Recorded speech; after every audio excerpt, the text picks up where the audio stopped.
오늘 우리에게 주시는 하나님의 말씀은 시편 90편 12절부터 17절까지의 말씀입니다. 시편 90편 12절부터 17절까지의 말씀입니다.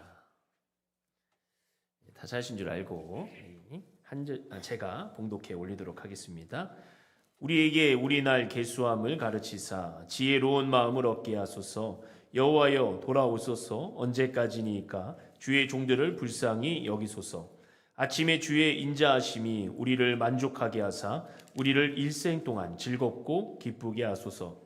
우리를 괴롭게 하신 날수대로와 우리가 화를 당한 연수대로 우리를 기쁘게 하소서.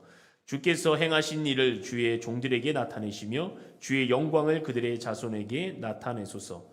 주 우리 하나님의 은총을 우리에게 내리게 하사 우리의 손이 행한 일을 우리에게 견고하게 하소서. 우리의 손이 행한 일을 견고하게 하소서. 아멘. 아멘. 우리 옆에 분들과 함께 인사를 나눠볼까요? 3일 동안 승리하시기 바랍니다. 이게 무슨 인사일까요? 우리가 3일 남았잖아요. 올해가 3일 동안 이 마지막 중요합니다. 더 기도하고 더 하나님을 붙잡고 더 하나님을 의지하시기를 바랍니다. 제가 군대는 4주 훈련밖에 받지 않았지만 제가 소집 해제했습니다. 4주 훈련밖에 안 받았지만 군대에서 항상 얘기하는 게 있어요. 말년에는 떨어지는 낙엽도 조심해라. 뭐 이런 말 있잖아요. 우리가 연말이 됐을수록 더 우리가 마음을 다잡고 하나님을 더 경외하고 하나님 올해 이렇게 끝나고 내년부터 잘하는 게 아니라 오늘부터 잘하겠습니다 라는 마음으로 우리가 주님 앞에 더 예배 가운데로 승리하는 우리 삶이 되기를 간절히 바랍니다. 아멘. 그렇습니다. 12월은 예수님이 이 땅에 오시는 기쁨과 감사의 달인 동시에 1년의 마지막 달로서 우리가 지난 1년을 돌아보는 귀한 시간이 되는 것입니다. 우리가 잘 돌아봐야 지나온 길을 볼 수 있고 그래서 앞으로의 길을 잘 갈 수 있는 것입니다. 여러분은 연말을 맞이해 하나님께 무슨 기도를 드리고 계십니까? 12월을 어떤 심정으로 지금 보내고 계십니까? 유명한 러시아의 작가 톨스토이가 이렇게 말했죠. 우리는 세상을 사는 것이 아니라 이 세상을 지나가고 있는 것이다.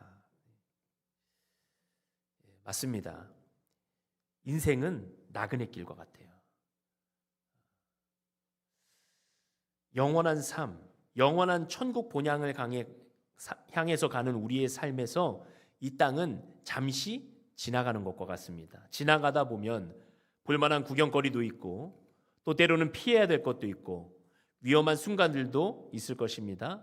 그러나 오늘 우리에게 주시는 위로의 또 은혜의 말씀은 무엇이죠? 시편 23편 4절에 내가 사망의 음침한 골짜기로 다닐지라도 해를 두려워하지 않을 것은 주께서 나와 함께 하심이라.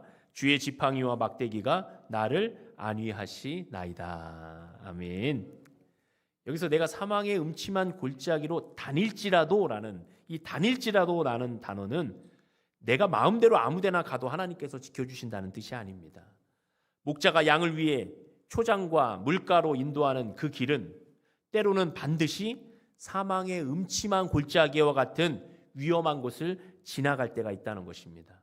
그러면 양은 그 길을 이탈하지 않고 목자의 지팡이와 막대기를 주시하면서 그 인도하심을 따라가는 것입니다. 그러면 그 양은 마침내 초장과 물가로 인도함을 받는 것입니다. 다윗은 시편 23편을 고백하면서 자신이 양들을 돌보는 목자로서 일했던 그때를 회상합니다.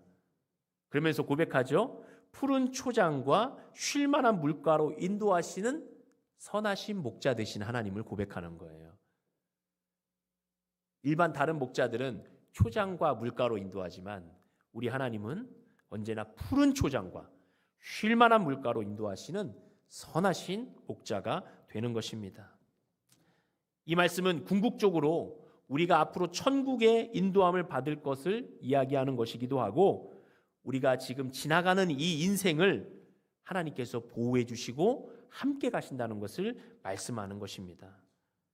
그러므로 우리가 구원의 문제를 해결받고 하나님의 인도함을 받는 인생이 된다면 우리는 이 땅에서도 안전하고 그리고 영원히 푸른 풀밭과 쉴만한 물가로 인도함을 받는 영원히 안전한 인생이 되는 줄을 믿으시기를 바랍니다. 그렇습니다. 지나가는 인생이 중요한 것은 바로 그것입니다. 하나님께서는 이 지나가는 인생 동안에 영원한 구원을 받을 길을 열어놓으셨다는 것입니다. 우리가 인생을 지나가지만 이 지나가는 인생 안에 하나님은 구원받을 사람과 구원받지 못하는 사람을 나누신다는 거예요. 그리고 마지막 때에 하나님의 심판대 앞에 그 앞에서 우리는 하나님 앞에 펼쳐진 두 가지의 책을 보게 될 것입니다. 요한계시록 20장 12절부터 15절까지를 제가 읽어볼 테니까요. 한번 잘 들어보시기 바랍니다. 우리 어린이부도 잘 들어보세요. 잘 보고 들어보세요. 또 내가 보니 죽은 자들이 큰 자나 작은 자나 그 보좌 앞에 서 있는데 책들이 펴 있고 또 다른 책이 펴졌으니 곧 생명책이라. 죽은 자들이 자기 행위를 따라 책들에 기록된 대로 심판을 받으니 바다가 그 가운데서 죽은 자들을 내주고 또 사망과 음부도 그 가운데서 죽은 자들을 내주매 각 사람이 자기의 행위대로 심판을 받고 사망과 음부도 불못에 던져지니 이것은 둘째 사망 곧 불못이라. 누구든지 생명책에 기록되지 못한 자는 불못에 던져지더라. 요한계시록 20장에 요한이 환상 가운데 마지막 때를 하나님께서 보여주시는 거예요. 자, 하나님의 심판대 앞에 책이 펴져 있죠? 두 종류의 책이에요. 하나는 책들이라고 표현되어 있고 하나는 생명책이라고 표현되어 있어요. 자, 이 책들에는 어떤 것들이 기록되어 있습니까? 죄 많고 부끄러운 행위가 낱낱이 기록되어 있어요. 왜 하나님께서 그것을 기록하시는 것이죠? 이 땅에 살아가면서 의인이 있는가 없는가 살펴보시는 거예요. 그 행위록에, 그 행위책에 하나님이 보시기에 이 사람은 이 행위가 완벽해서 구원으로 천국으로 인도할 사람이 있는가 없는가 낱낱이 기록하시는 거예요. 여러분, 어떤 인생도 하나님이 기록하시는 그 책을 통하여서 구원받을 사람이 있습니까? 자기 행위는 구원받을 수가 없는 거예요. 근데 또 다른 책이 펴 있죠? 그 책은 무슨 책이에요? 생명책. 거기는 뭐가 기록되어 있죠? 예수 그리스도를 믿어 자기의 모든 행위가 지워지고 깨끗해지고 오직 그 이름만이 생명책에 기록된 그 책이라는 거예요. 그럼 여러분, 우리는 어디에 기록되어야 됩니까? 우리가 책들에 우리의 삶에 낱낱한 추하고 더러운 그런 것들이 기록되어야 되겠습니까? 아니죠. 구원받은 인생은 하나님께서 그 모든 죄과를 등 뒤로 던져버리시고 너는 구원받은 인생이야. 내가 너의 이름을 생명책에 기록하겠다 라고 말씀해 주시는 거예요. 그러면서 우리의 모든 죄들이 다 지워지고 회개한 모든 죄들은 다 없어지고 오직 구원받는 그 이름만이 생명책에 기록되는 줄을 믿습니다. 그래서 우리는 생명책에 기록된 그런 사람들이라는 거예요. 얼마나 놀랍고 은혜로운 말씀입니까? 그래서 하나님께서는 이 지나가는 인생 가운데 생명책에 기록될 이름과 그 낱낱한 행위가 기록될 책들을 지금 준비하고 계신다는 거예요. 그러니까 아무리 지나가는 인생이라도 인생에서 하나님을 의지하고 하나님을 바라보고 하나님을 끝까지 붙잡는 인생이 될 때 우리는 성공하고 복된 인생이 되는 줄 믿으시기를 바랍니다. 오늘 본문 말씀인 시편 90편, 하나님의 사람 모세의 기도입니다. 시편에서 유일하게 모세의 기도가 이 시편 90편이에요. 40년 광야 생활을 마칠 무렵 모세는 가나안 땅에 들어가지 못하죠. 그러나 그가 120년의 삶을 살아가면서 죽음을 앞두고 하나님께서 인도하신 지난 세월을 돌이켜보는 거예요. 그리고 누구를 위해서 기도해요? 자기를 위해서 기도하는 것이 아니라 이스라엘 백성들을 위해서 기도하는 것입니다. 그래서 오늘 이 말씀은 모세가 이 세상을 떠나가면서 유언과 같은 기도를 이스라엘 백성들을 위해서 하나님께 드리고 있는 것입니다. 오늘 우리 모세의 간구를, 그 기도를 살펴보면서 우리가 기도해야 될 내용이 아닌가 생각해 봅니다. 오늘 제가 말씀을 준비하면서 이 기도는 바로 우리가 주님께 드려야 될 간구의 기도구나. 더구나 이 송년주일에 우리가 지난 시간들을 돌아보면서 하나님 앞에 어떤 기도로 드려야 되고 어떤 기도로 내년을 준비해야 되는지를 말씀해 주시는 귀한 성경이라고 생각되는 것입니다. 자, 모세는 어떤 기도를 하고 있을까요? 첫째로 12절입니다. 우리에게 우리 날 계수함을 가르치사 지혜로운 마음을 얻게 하소서. 아멘. 첫째로 지혜로운 마음을 얻게 해달라고 기도하고 있는 거예요. 자, 우리 날 계수함을 가르치사. 이것은 모세가 볼 때 우리의 인생은 너무나 빨리 지나가고 너무나 한계가 있다는 것을 말해주고 있는 거예요. 설교 시간에 목사님이 성도들에게 물었습니다. 여러분들 중에 미워하는 사람이 한 사람도 없는 분은 손을 들어보세요. 아무도 들지 않았어요. 그런데 앞에 앉아 계시던 나이가 지긋하신, 연세가 지긋하신 할아버지 성도님이 손을 딱 드시는 거예요. 목사님이 놀랬습니다. 교인들도 놀랬어요. 그래서 목사님이 그 앞에서 큰 소리로 얘기합니다. 아유, 성도님, 다른 성도님들을 위해서 그 비결을 좀, 미워하지 않는 그 비결을 좀 알려주시지 않겠습니까? 말했어요. 그러니까 그 할아버지 성도님이 눈을 지그시 감더니 얘기합니다. 있었는데 다 죽었어. 이건 용서한 겁니까? 못한 겁니까? 예. 못한 거죠. 용서할 기회를 놓쳐버린 거예요. 이것은 삶의 지혜나 비결이 아닙니다. 우리에게 누군가를 용서할 수 있는 시간이 많지 않다는 거예요. 빠르고 짧은 인생을 어떻게 하면 잘 지나갈 수 있을까요? 인생의 창조자이신 하나님께 시간의 지혜를 구해야 되는 줄 믿습니다. 인생이 얼마나 유한한지를 하나님께서는 우리에게 한시도 잊지 않으라고 가르쳐 주시는 거예요. 잊지 말라고 가르쳐 주시는 거예요. 왜냐하면 우리가 인생의 유한함을 알지 못하고 하나님의 말씀에서 그 지혜를 깨닫지 못하면 지나가면서 중요한 기회를 놓쳐버린다든지 쓸데없는 곳에서 시간을 허비한다든지 허망한 것, 어리석은 일에 시간을 보내게 될 수밖에 없다는 거예요. 그래서 우리는 이 마지막 오늘 주일 예배에 시간을 위한 간구를 주님 앞에 드려야 될 줄을 믿습니다. 전능하신 하나님은 과거와 현재와 미래를 똑같이 펼쳐놓고 보시는 분이에요.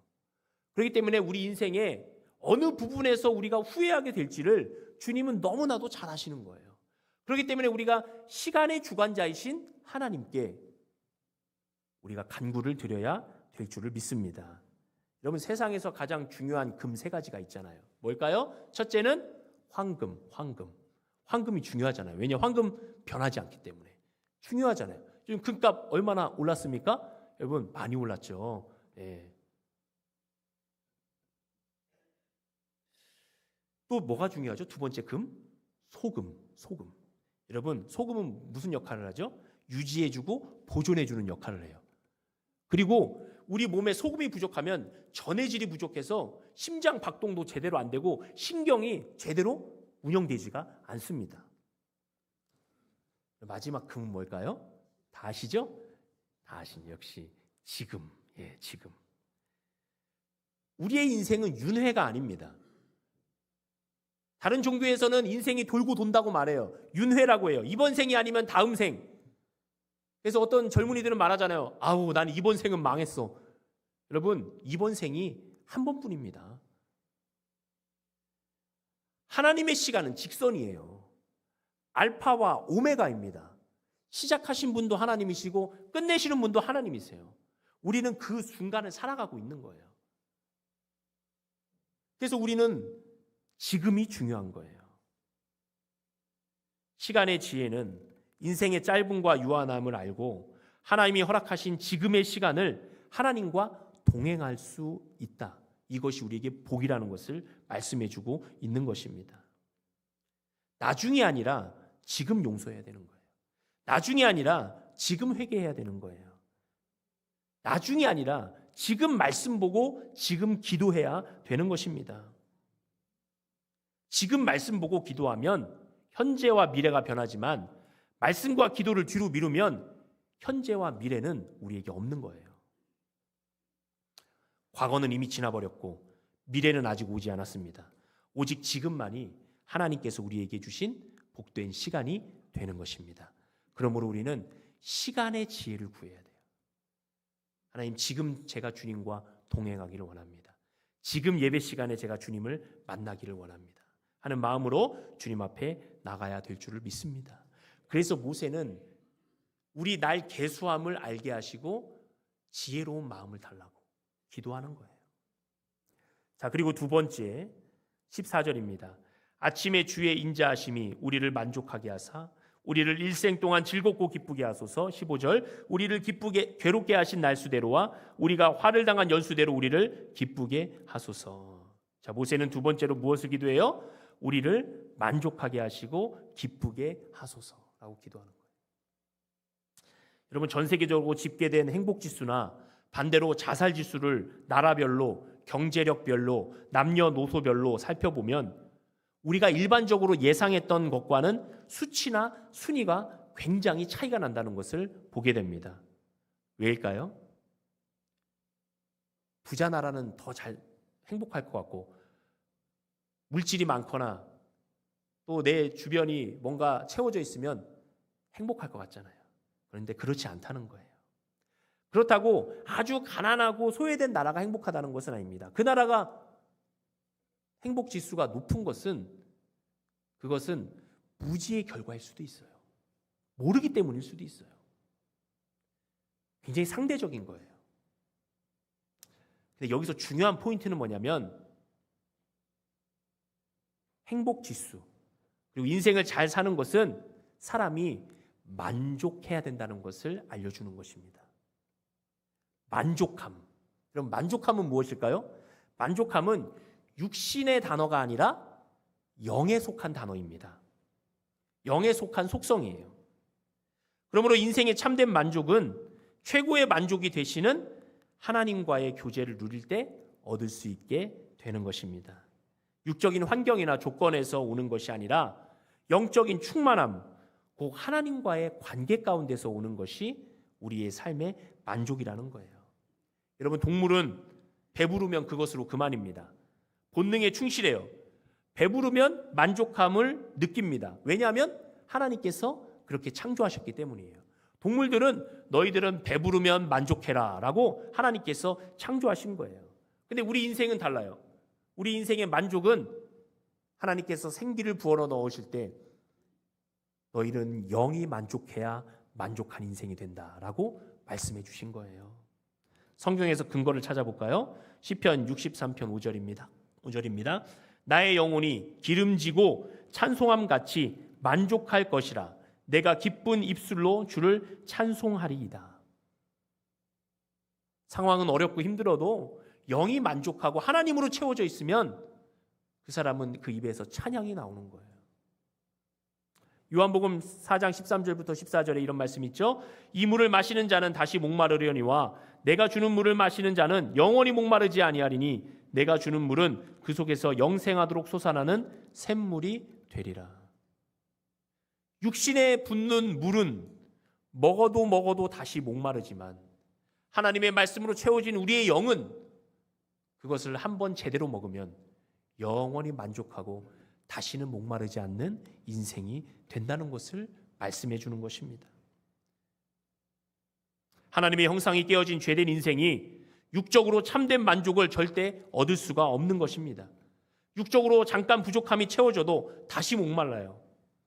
하나님으로 만족해야 될 인생이 육적으로 만족함을 누리게 되면 계속 영의 공간은 비어 있잖아요. 그러니까 아무리 육적으로 채워져도 목마르기 마련인 거예요. 여러분, 세상을 정복한 사람은 그 다음 무엇을 정복하기를 원합니까? 우주를 정복하기를 원해요. 여러분, 우주를 정복하였다면 무엇을 정복하기를 원할까요? 하나님 위로 올라가려고 하는 거예요. 이것이 무엇입니까? 창세기에서 말하는 바벨탑이에요. 바벨탑은 인간이 하나님에게까지 올라가려고 탑을 쌓던 사건 아닙니까? 육으로 만족하려고 하는 사람은 결국은 하나님께까지 도전장을 내미는 거예요. 근데 우리가 영으로 만족하면 지나가는 육신의 일들이 부족해도 하나님으로 만족한 인생을 살다가 만족이 되시는 하나님을 만나 뵙게 될 줄을 믿습니다. 이것이 우리 성도의 가장 큰 은혜고 가장 큰 복이 되는 거예요. 육적인 과정을 통해서 만족을 얻으려면 끊임없이 죄와 결탁해야 됩니다. 그러면 죄 짓게 되고 그럼 천국에서 멀어져요. 하나님이 치시면 다행이지만 하나님이 치시지도 않고 계속 그렇게 죄 가운데 가면 어떻게 되는 거예요? 영원한 지옥에 가는 거예요.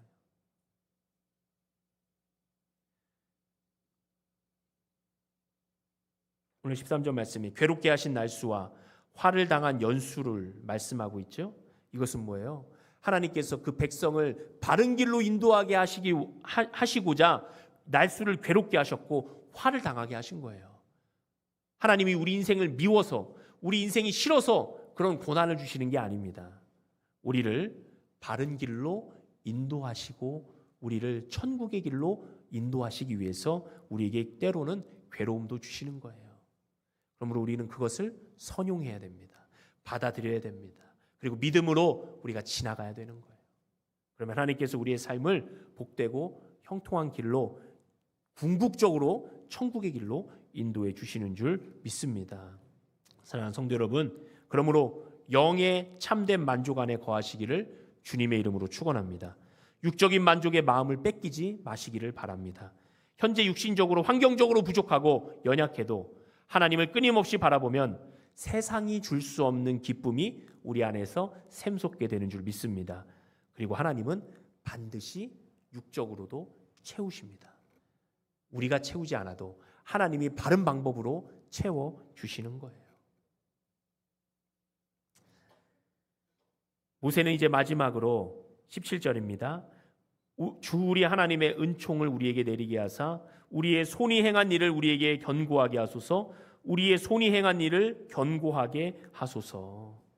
마지막으로 우리 손이 행한 일을 견고하게 해달라고 기도하고 있는 것입니다.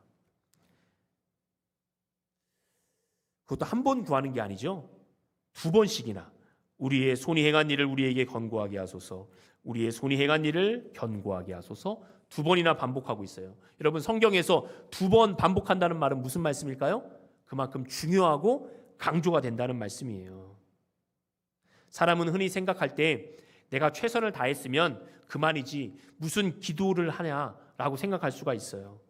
기도를 마치 최선을 다하지 않은 자가 그 최선을 다하지 않은 것을 하나님으로부터 채우려고 하는 그런 기능이 있다라고 착각하는 거예요. 내가 부족한 부분을 나의 게으른 부분을 하나님의 능력으로 메꾸려고 하는 거예요. 그건 잘못된 판단이고 어리석은 판단입니다. 기도는 최선의 노력을 하지 않은 사람이 자신의 노력 대신 하나님의 능력을 비는 행위가 아니라 정말 최선을 다한 사람이 자기가 최선을 다했기 때문에 그것이 무효화가 되지 않도록 하나님 앞에 간절하고 겸손하게 간구하는 행위가 바로 기도라는 것입니다. 세상의 일은 어떻습니까? 우리가 최선을 다해도 어떻게 해요? 우리에게 바른 결과로 돌아오지 않을 때가 있습니다. 최선을 다했다고 반드시 좋은 것으로 돌아오는 법은 없다는 거예요. 그래서 러시아 시인 푸슈킨이 이렇게 말했잖아요. 삶이 그대를 속일지라도 결코 슬퍼하거나 노여워하지 말라. 인생을 살다 보면 삶이 나를 속일 수가 있어요. 삶이 나에게 너 속았어. 너 그렇게 최선을 다했는데 너 속았어 라고 말할 때가 있다는 거예요. 그러니까 위로하면서 삶이 그대를 속일지라도 슬퍼하거나 노여워하지 말라는 거예요. 이게 무슨 위로입니까? 여기에 하나님이 계셔야 우리의 위로가 되는 거예요. 세상은 우리를 속입니다. 최선을 다해도 우리에게 녹록치 않은 현실이 돌아올 수가 있어요. 그렇다면 이러한 현실에 정말 신실하고 최선을 다하는 성도는 어떻게 해야 되겠습니까? 최선을 다한 다음에 주님 앞에 맡겨드리고 기도하는 삶을 게을리하면 안 된다는 것입니다. 잠언 16장 9절에 이렇게 말씀하고 있죠. 사람이 마음으로 자기의 길을 계획할지라도 그의 걸음을 인도하시는 이는 여호와시니라. 아멘. 시편 127편 1절에 여호와께서 집을 세우지 아니하시면 세우는 자의 수고가 헛되며 여호와께서 성을 지키지 아니하시면 파수꾼의 깨어 있음이 헛되도다. 우리의 수고가 헛되지 않기 위해서 지금 모세는 강구하고 있잖아요. 우리의 손이 행한 일을 하나님 견고하게 해주십시오.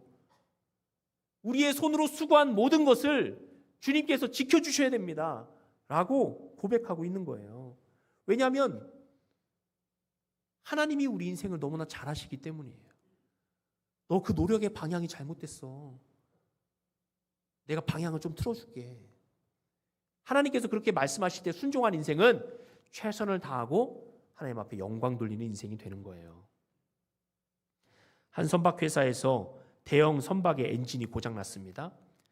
사장님은 그 회사에서 아무도 수리를 하지 못하는 일이 발생하자 경력이 40년 넘은 엔지니어를 고용했어요. 그는 배를 면밀히 조사한 후에 가지고 온 가방을 내려놓고는 작은 망치 하나를 꺼내 들었습니다. 그리고 그 큰 배에 몇 군데 망치로 툭툭툭툭 부드럽게 두들겼더니 엔진이 시동이 걸리는 거예요. 엔진을 고친 겁니다. 그리고 돌아갔어요. 그런데 일주일 후에 수리비 청구가 들어왔는데 $20,000. 우리나라 돈으로 한 2,500, 지금 1,470원 정도 가냐? 한 2,500만 원 이상이죠? 네, 수리비가 나온 거예요. 사장님이 놀랐습니다. 아니 당신은 별로 한 게 없는데 왜 2만 불이나 청구했습니까? 세부 내역서를 보여내 주세요 한 거예요. 그러자 간단하게 회신이 왔습니다. 세부 내역서는 이렇습니다. 망치로 두드린 비용 $2. 어디에 얼만큼 두드려야 할지를 아는 비용 $19,998. 엔지니어는 그만큼 기술을 가지고 있기 때문에 면밀히 그 배를 살펴본 다음에 잠깐 두드려서 그걸 고치는 거예요. 이것은 우리에게 무엇을 알려줍니까? 하나님은 우리 인생이 어디가 고장났는지, 어디를 고쳐야 되는지를 너무나 잘 아시는 거예요. 그래서 하나님께서 하나님의 말씀의 망치로 몇 번 딱 두드려서 야 됐다 라고 말씀하시는 거예요. 너무나 간단하잖아요. 근데 우리는 왜 이렇게 돌아갈까요? 하나님의 말씀은 너무나 단순하고 명료해요. 힘드니? 기도해라. 지혜가 부족하니? 말씀을 봐라. 하나님의 해결은 너무나 간단하신 거예요. 근데 그게 우리에게는 놀라운 변화예요. 놀라운 은혜고 누구도 우리에게 알려주지 않는 세상의 비결, 세상이 아니라 하나님의 비결이라는 거예요.